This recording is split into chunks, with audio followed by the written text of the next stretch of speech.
Nagpur airport पर आज Rashtrawadi Congress party की वरिष्ठ नेता सुप्रिया सुले ने कई बड़े राजनीतिक मुद्दों पर खुलकर बयान दिया। विलीनीकरण की अटकलों से लेकर देश की आर्थिक स्थिति, विपक्षी राजनीति और शेतकरी आंदोलन तक उन्होंने साफ कहा है कि देश इस समय गंभीर आर्थिक चुनौतियों से गुजर रहा है और राजनीति नहीं, समाधान की जरूरत है। विलीनीकरण पर प्रतिक्रिया सुप्रिया सुले ने स्पष्ट कहा, मुझे इस विलीनीकरण के बारे में कोई जानकारी नहीं है।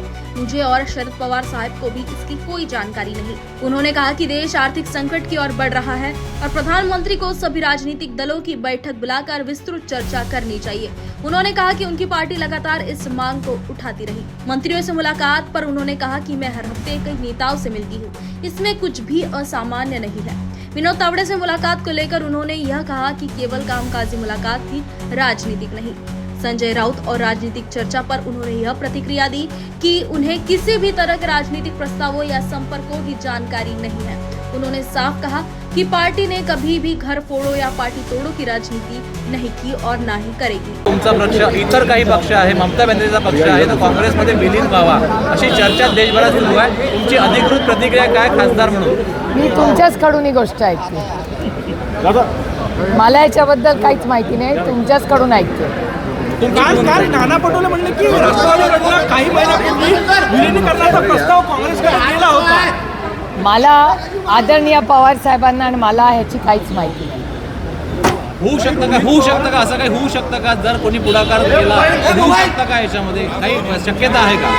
आत्ता तरी राज्य आणि देशासमोर देशाची आर्थिक परिस्थिती, अडचणीत आलेला शेतकरी, खूप मोठी महागाई, बेरोजगारी आणि प्रचंड देशात होणारा भ्रष्टाचार, या सगळ्या परिस्थितीवर मात करणं हे याचं प्राधान्य आहे। मागच्या आठवड्यात इंडिया अलायन्सची एक मीटिंग झाली, त्याच्यात आमची सविस्तर चर्चा आर्थिक परिस्थितीबद्दल झाली आणि वारंवार राष्ट्रवादी काँग्रेस पक्ष, शरदचंद्र पवार याची भूमिका राहिलेली आहे की या आर्थिक संकटात ज्याच्यातून देश जातोय, माननीय प्रधानमंत्र्यांनी एक ऑल पार्टी मीटिंग ही बोलवावी आणि माननीय प्रधानमंत्र्यांच्या नेतृत्वाखाली देशाची आर्थिक परिस्थिती याच्याबद्दल सविस्तर चर्चा व्हावी अशी आमची गेल्या अनेक दिवसांची नाही, आठवड्यांची नाही, महिन्यांची विनम्र विनंती सातत्याने राहिली। तुमचे काही आमदार भाजपच्या प्रदेशाध्यक्षांना भेटले, काल उत्तम जानकर मुख्यमंत्र्यांना येऊन भेटले, काय अस्वस्थता आहे का आमदारांमध्ये, कशामुळे भेटले? ही सोलापूरच्या इलेक्शनची आहे। 2 आमदार आणि एक तर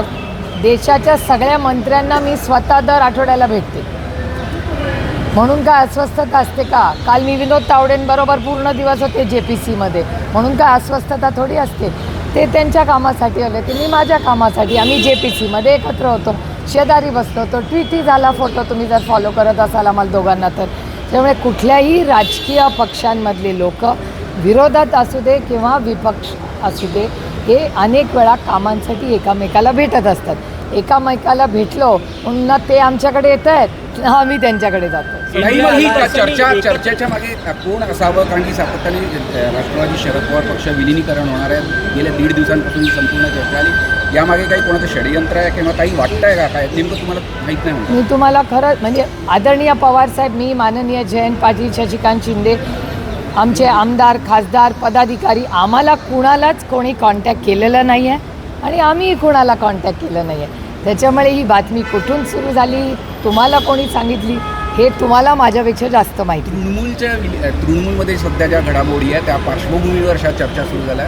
संजय राऊत त्यांचे पण काही वेगवेगळे स्टेटमेंट्स आहेत, त्यामुळे या चर्चांना थोडंसं सूत आले। तृणमूल काँग्रेसचं मला माहिती नाही, कारण का तृणमूल काँग्रेसची जी मीटिंग सोनियाजींबरोबर झाली त्याच्यात 2च लोक होते, सोनियाजी स्वतः होत्या आणि ममता दिदी होत्या। त्या दोघी माध्यमांशी बोलल्या आहेत का नाही मला माहिती नाही, पण माझ्या वाचनात काही आलेलं नाही, ना वर्तमानपत्रात ना चॅनल, ना त्या दोघी माझ्याशी बोलल्या आहेत ना मी त्यांच्याशी बोलले। त्याच्यामुळे त्या दोघींच्या बोलण्यामध्ये काय झालं हे त्याच दोघींना माहिती। ज्या पद्धतीने सगळ्या घडामोडी सुरू आहेत तृणमूलच्या बाबतीत, त्यात अक्षरशः तो पक्ष पूर्णपणे संपत चाललेला दिसतो आणि या सगळ्या पार्श्वभूमीवर या सगळ्या चर्चा सुरू झाल्या आणि त्यामुळेच आपल्या पक्षाच्या सुद्धा या चर्चा सुरू झाल्या आणि काही लोक संपर्कात असल्याच्या या सगळ्या चर्चा तिथून सुरू झाल्या। कोण कुणाच्या संपर्कात आहे मला माहिती नाही। आदरणीय पवार साहेबांकडे कुठलाही प्रस्ताव आलेला नाही ना आदरणीय पवार साहेबांनी कोणाला प्रस्ताव दिला। बाकी तुम्हाला काही वेगळी माहिती असेल तर ती जरूर मला सांगा। तुम्हाला असं वाटतं की या स्थितीमध्ये विलीनीकरण एक वेगळा पर्याय असू शकतो? मी तुम्हाला खरं सांगू, आज देशाची आर्थिक, राजकीय आणि सामाजिक परिस्थिती इतक्या अडचणीत आहे की आता राजकारण करायची वेळ नाही, आता देश वाचवायची वेळ आलेली आहे. महागाई, बेरोजगारी आणि प्रचंड भ्रष्टाचार, नीटच्या परीक्षेचा आता आम्ही एकामेकात तू मे करत बसायचं का नीटच्या परीक्षेमधल्या मुलांचं भविष्य बघायचं? आपापसात तू मे कोणी राजकीय पक्षांनी करायचे, विरोधक आणि सत्ताधाऱ्यांनी का आज महागाई, बेरोजगारीमध्ये अडचणीत आलेल्या प्रत्येक शेतकरी असेल, नागरिक असेल, त्याला आधार द्यायचा. आम्हालाही काही जबाबदाऱ्या आहेत की नाही. लोकांनी विश्वासाच्या नात्याने धोरणात्मक निर्णय घेण्यासाठी आम्हाला आलेलं आहे आणि घरं फोडा, पक्ष फोडा असले उद्योग आम्ही केलेले नाहीत आणि कधी करणारही नाही. आणि आत्ता तृणमूलचं जे मॉडेल आहे ते शिवसेना आणि राष्ट्रवादीपेक्षा काही वेगळं नाही. पहिल्या शिवसेनेवर हल्ला झाला, मग राष्ट्रवादीवर झाला आणि आता तो हल्ला तृणमूलवर होतोय.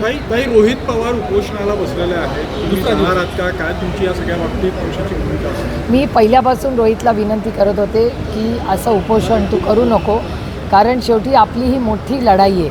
अतिशय असंवेदनशील हे सरकार आहे, त्याच्यामुळे त्यांच्याशी लढायला आपली ताकद ही आपण ठेवलीच पाहिजे.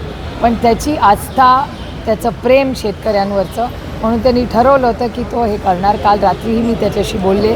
काल दिवसभर तो ताकदीने लढत होता, पण आज सकाळी मी जेव्हा आढावा घेतला, 24 तास झाले, त्यांनी काही अन्न आणि प्रचंड उन्हाळा आहे, पण शेतकऱ्यांना न्याय मिळवण्यासाठी एक मोठा लढा आज रोहित उभा करतोय, ह्याचा मला सार्थ अभिमान आहे. आणि हे सरकार किती असंवेदनशील, गरीब, कष्ट करणारे, जो शोषित आहे, वंचित आहे, पीडित आहे, त्याच्याबद्दल आहे. ह्याचं आणखीन एक उदाहरण म्हणजे ही कर्जमाफी आहे. खासदार संजय राऊत यांनी काल जे वक्तव्य केलं की शरद पवार गटाने काँग्रेसमध्ये विलीन करायला पाहिजे. आमचा गट नाही, आमचा पक्ष आहे. तुमच्या राष्ट्रवादी शरदचंद्र पवार पक्षाने काँग्रेसमध्ये विलीन करायला पाहिजे असं संजय राऊत काल म्हणले. तुम्ही संजय राऊतांना काय म्हणाल? संजय राऊत हे माझे मोठ्या भावासारखे आहेत आणि प्रत्येक मोठ्या भावाला मार्गदर्शन, सूचना करायचा अधिकार असतो, त्याच्यामुळे त्यांना अधिकार आहे आम्हाला सूचना करायच्या. ताई, हिंदी में जानना चाहेंगे, मर्जिंग को लेके जो बयानबाजी हो रही है, कल नाना पटोले ने भी कहा कि इस तरीके का प्रस्ताव पहले आया था, इस पे चर्चाएं हो रही है. हमें कुछ पता नहीं, ना आदरणीय पवार साहब को पूछा कुछ पता है, ना मुझे, ना शशिकांत शिंदे जी, ना जयंत पाटिल जी. हमारे पार्टी में ना किसी ने प्रस्ताव दिया है, ना हमें किसी ने प्रस्ताव दिया है, ना हमने दिया है, ना उन्होंने दिया है. भारतीय जहाज़ों पर जो हमला हुआ है, 3 लोग मारे गए, ट्रंप का बयान है वो ईरान ने किया. ये बहुत दुख की घटना है, बड़ी मतलब बहुत दुख की बात है जिस तरह से ये हल्ला हुआ है. और हमारे 3 भारतीय हमने गंवाए.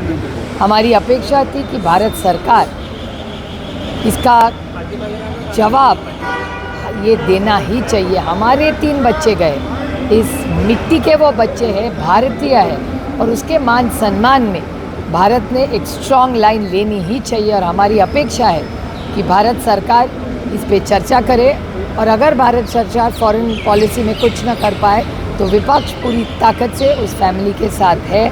और हाँ, ये नहीं लड़ पाए सरकार तो हम तो पूरी तरह से उनकी तरफ से भारतीय हर बच्चे के लिए, हर भारतीय के लिए लड़ेंगे. ममता बनर्जी पर FIR के निर्देश दिए हैं, कुछ वक्तव्यों को लेकर उनके. मुझे कुछ आश्चर्य नहीं लगना है. एक सशक्त लोकतंत्र में हर एक को बोलने का अधिकार है, और जिस तरह से NCP तोड़ी गई, पहले शिवसेना तोड़ी, उसके बाद NCP तोड़ी गई, वही मॉडल आज तृणमूल कांग्रेस का हो रहा है. ये बहुत दुख की बात है. आप क्या बोलना चाहेंगे नाना पटेले को, जिस तरह से उन्होंने इस बयान को दिया है कि प्रस्ताव आया था? नहीं, मैंने नाना पटोले जी का स्टेटमेंट पढ़ा ना सुना, तो मैं कैसे बोल सकती हूँ उसके ऊपर कुछ. लक्ष्मण हाके यांनी आरोप केलेला आहे की पवार कुटुंबाने महाराष्ट्रातल्या शेतकऱ्यांना देशोधडीला लावलं. रोहित पवारांच्या उपोषणाच्या पार्श्वभूमीवर ते बोलले. एक तर मी खूप विनम्रपणे म्हणते की 12 वर्ष तर आम्ही सत्तेत नाही, एक त्याच्यामुळे 70 वर्षात सगळं जे वाईट आमच्यावर आरोप प्रत्यारोप काँग्रेसवर आणि आमच्यावर होत असतात. आता कसं आहे, नवीन सून लग्न होऊन येते ना, तेव्हा सगळं सासूच्या चुका असू शकतात, पण लग्नाला 10-15 वर्ष झाली ना की मग सासूला किती वर्ष नावं ठेवणार. सुनेनी काहीतरी जबाबदारी घेतली पाहिजे ना. वय पण वाढतं, अनुभव पण वाढतो, जबाबदाऱ्या पण वाढतात, तरी हरकत नाही. पण शेवटी जे कोणी बोलतं पवार कुटुंबाच्या विरोधात, कसं आहे, पवारांच्यावर टीका केली की हेडलाईन होते. तो इतना तो हक बनताय ना त्यांना नावं ठेवायचं. हेडलाईनही होते, बातमीही होते. आणि एका सशक्त लोकशाहीमध्ये जसं मला बोलण्याची ताकद आहे, तशी मला ऐकण्याची ताकद आहे. काही तुम्ही अमरावती जिल्ह्यात जाताय, संत्रा उत्पादक शेतकरी अडचणीत आहे. आता तो उन्हामुळे पीक खराब झालेलं, दुसरी निर्यात बंदी झालेली आहे, 90% संत्रा जात नाही आहे. काय मागणी असणार? मी खरं तर एक 15 दिवसापूर्वी देशाच्या कृषी मंत्र्यांची मी भेटी घेतली होती. आमचा कांद्याचा प्रश्न आपल्या संपूर्ण राज्यात आहे. सगळेच शेतकरी म्हणजे मध्ये तुम्ही बघितलं असेल माननीय देवेंद्रजीही दिल्लीला गेले होते, तेव्हा त्यांनी मीटिंग घेतली होती कोऑपरेटिव्ह मिनिस्ट्रीची. त्याच्यात साखर व्यवसाय असेल, शेतकऱ्यांचे प्रश्न असतील, त्यांची ती कर्जमाफी असेल, त्या सगळ्या बाबतीत सविस्तर चर्चा झाली असं त्यांच्याही प्रेस कॉन्फरन्समध्ये ऐकण्यात आणि वाचण्यात आलं. पण त्यानंतर केंद्र सरकार आणि महाराष्ट्र सरकारच्या कुठल्याही शेतकऱ्यांच्या धोरणामध्ये फार काही सुधारणा किंवा एक चांगला बदल किंवा गोड बातमी ही आलेली दिसत नाही. कर्जमाफी सरसकट व्हावी ही आमची मागणी आहे. कारण का खरंच प्रचंड अडचणीत आज हा बळीराजा आलेला आहे आणि बळीराजा तर अडचणीत आहेत, पण जगातल्या आर्थिक संकटामुळे देशही संकटात आले. म्हणून मी पुन्हा तेच सांगते की गेले अनेक महिने आम्ही अतिशय प्रांजळपणे, अतिशय विनम्रपणे भारताच्या माननीय प्रधानमंत्र्यांना विनंती करतोय, आर्थिक परिस्थितीसाठी एक ऑल पार्टी मीटिंग बोलवा. देशात राजकारण होत राहील, पण आर्थिक कंबरडं ज्या पद्धतीने मोडतं आहे आज, ह्याच्यातून आपल्याला परत उभं राहायला प्रचंड कष्ट आणि त्रास होऊ शकतात. देश प्रचंड अडचणीत आहे. हा विषय भारत सरकार आणि महाराष्ट्र सरकारने गांभीर्याने घ्यावा. सुप्रिया जी, ठाकरे गट के फिर एक बार सांसद शिंदे गट में जाने की चर्चाएं चल रही है, क्या लगता है, कैसे देखते हैं इसको? अरे 1.5-2 साल हो गए हम चुन के आए, तब से ये चलिए मैं तो कान पक गई सुन के. कुछ नया पूछिए, कुछ नया बताइए. नागपूरमध्ये तुम्ही आलेला बयान था, उन्होंने कहा कि ये नई सरकार है, यहाँ पे त्यागपत्र नहीं होता, यूपीए में होता था. मतलब हम चाहे जो भी करेंगे हमारी मर्जी का है, हम कोई त्यागपत्र नहीं देंगे, हम जो करेंगे वही चलेगा. क्या ये सही है? एक तो वो देश के बड़े वरिष्ठ नेता है, उन्होंने क्या कहा मैंने खुद नहीं पढ़ा है, लेकिन ज़रूर उसके बाद में मैं सब पता करके आपको उसका ज़रूर जवाब दूँगी. नागपूरमध्ये तुम्ही आला आहात, व्याही तुमचे आमदार झालेले आहेत, काही भेट आहेत जावयांची आणि व्याही त्यांच्याकडे काही चक्कर आहे? आणि आमचे व्याही मुंबईत आहेत आणि मी खरं तर अमरावतीला चालले, त्याच्यामुळे आज काही व्यायांची भेट होणार नाही, पण 2-3 दिवसांनी रोजच भेट होणार आहे. कारण का लग्नाला का आता 3-4 दिवसच राहिले आणि आमच्याकडे कार्यक्रम 16 तारखेपासून सुरू होत आहेत आणि आजपासून बरोबर 1 आठवड्यानीच लग्न आहे. त्याच्यामुळे आमच्या घरात आणि दोन्हीकडे लग्नघाई आता हळूहळू सुरू झाली आहे. पण आज खरं तर अमरावतीला खूप महत्त्वाचा कार्यक्रम आहे. हर्षवर्धनजी हे आदरणीय पवारसाहेबांचे फार निकटवर आणि त्यांच्या सुखदुःखात गेले 5 दशकं एकत्र राहिलेले आमच्यासाठी पितृतुल्य असे आहेत. त्याच्यामुळे त्यांचा आशीर्वाद घेण्यासाठी आणि त्यांच्या 75रीला मनापासून शुभेच्छा देण्यासाठी मी स्वतः आले. देशामध्ये युवतींना त्या ठिकाणी सत्ता स्थापन करण्याचं काम त्या ठिकाणी केलेलं आहे.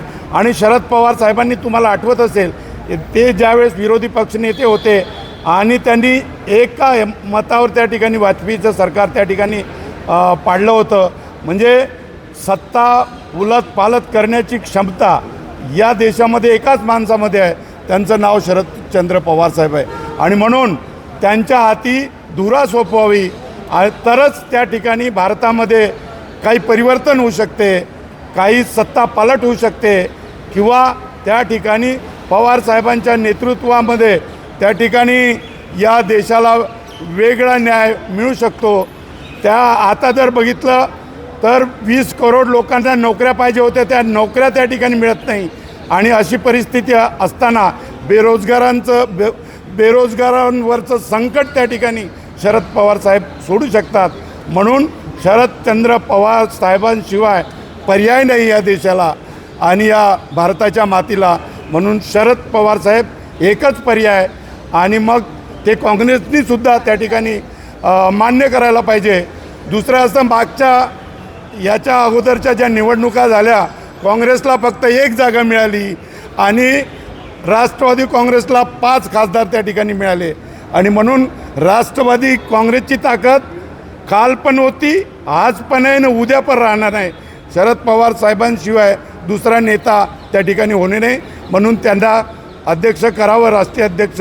काँग्रेसनी थोडं मोठं भाऊ म्हणून मोठं मन करून पवारसाहेबांना नेतृत्व त्या ठिकाणी दिलं पाहिजे, या मताचा मी आहे. उन्होंने रोहित पवार के आंदोलन का समर्थन करते हुए कहा कि रोहित पहले से ही अनशन न करने की बात कर रहे थे, लेकिन उनका किसानों के लिए लड़ना गर्व की बात है. उन्होंने सरकार पर संवेदनहीनता का आरोप भी लगाया. संजय राउत पर व्यक्तिगत टिप्पणी. उन्होंने कहा कि संजय राउत उनके बड़े भाई जैसे हैं और उन्हें सलाह देने का पूरा अधिकार है. नागपुर में दिए गए इस बयान में सुप्रिया सुले ने साफ संदेश दिया कि उनकी राजनीति विकास, संवाद और जनता के मुद्दों पर केंद्रित है. Bureau report, news first.